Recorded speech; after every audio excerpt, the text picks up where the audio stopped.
미국이 이라크의 이슬람 무장정파 IS를 공습한 지 사흘 가까이 지났습니다. 지금까지 4곳을 공습했고 이라크 정부군과 쿠르드 자치정부도 연합군을 구성해 IS를 공격했습니다.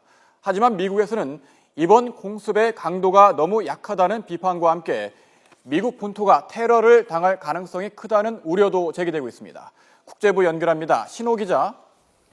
네, 국제부입니다. 네, 공습이 시작된 지 만 사흘 가까이 지났는데 아직까지 4곳만 공습했지요?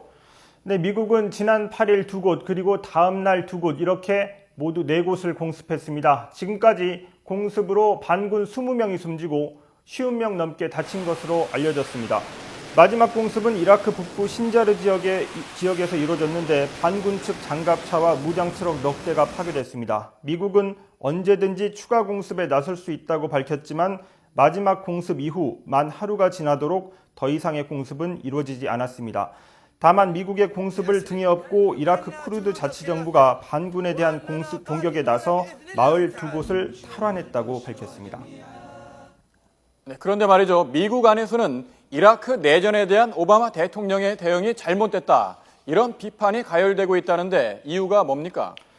네, 야당인 공화당뿐만 아니라 여당인 민주당의 유력 대선 주자까지 오바마 대통령의 외교력을 질타하고 나섰습니다. 공화당의 존 맥케인 상원 의원은 이번 공습의 강도가 너무 약하다고 비판했습니다. 발언 잠시 들어보겠습니다.